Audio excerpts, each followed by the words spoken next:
All right, Nick, let's talk about the Atlanta Falcons. The Falcons have been on everyone's mind lately. Everyone has been wanting them to make a big move ever since the statement of Lamar Jackson's non-exclusive tag has been brought up. And Nick, they finally have come to a decision. Atlanta has now voiced their opinion on what they're going to do about Lamar Jackson. Yeah, Miles, I think it's a great sign for the Falcons going forward as they look to rebuild their roster with a lot of great players. But as we head into the offseason and the Falcons, among every other team in the NFL, is looking to restack the roster with a lot of talent, let's take a step back and look to the past to remember the great Falcons of yesteryear. And that's why I want you Atlanta fans in the comment section below to give me the Falcon you loved watching the most throughout your entire time as a fan. Give me the quintessential Atlanta Falcon, if you will, the guy who embodied everything good about the Atlanta Falcons organization, and give us that guy in the comment section below. All right, Miles, what you got? What's the latest news coming out of Atlanta? Well, Nick, Atlanta has come out rather quickly, I might add, and said that they will not pursue Lamar Jackson. That is not the move that they want to make. And I think this is a really smart move for the Falcons because I think going out and signing a guy like Lamar, which are really even focusing on trying to sign him because the Ravens could come back and match any deal that any team is giving them. First of all, you're going to have to give up mandatory 2 first-round picks if you sign them. Second of all, I think a deal like this is just going to hamstring the Falcons further on down the line. They're not going to be able to do a whole lot, and there's a lot of holes on the defensive side of the ball for the Falcons. So I think they can focus their money on better efforts, strengthening that defense.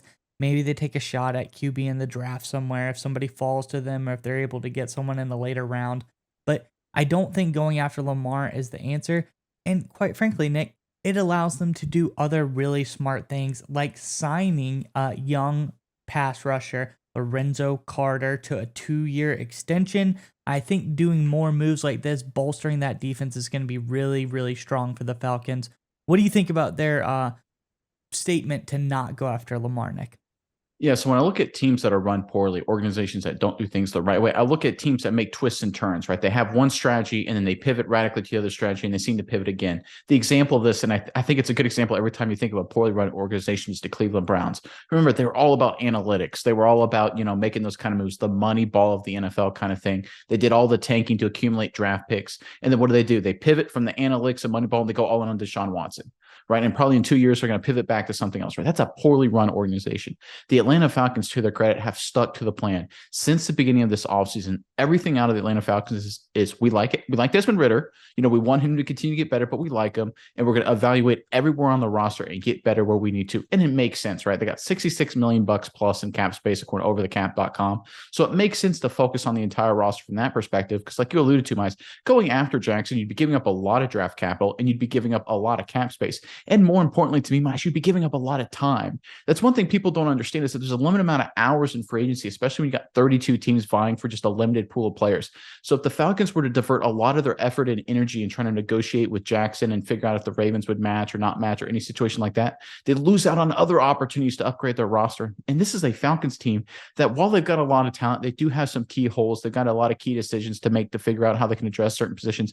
So I really like that they're sticking to their plan of riding with Desmond Ridder, maybe adding a veteran in the free agency. I think they'll do that just as a backup guy, but riding with Ridder and focusing on addressing a lot of positions with all the cap space and draft capital they have. I think it's a real smart move by Fontenot, Arthur Smith, Arthur Blank, and the entire organization, how they're treating this whole deal.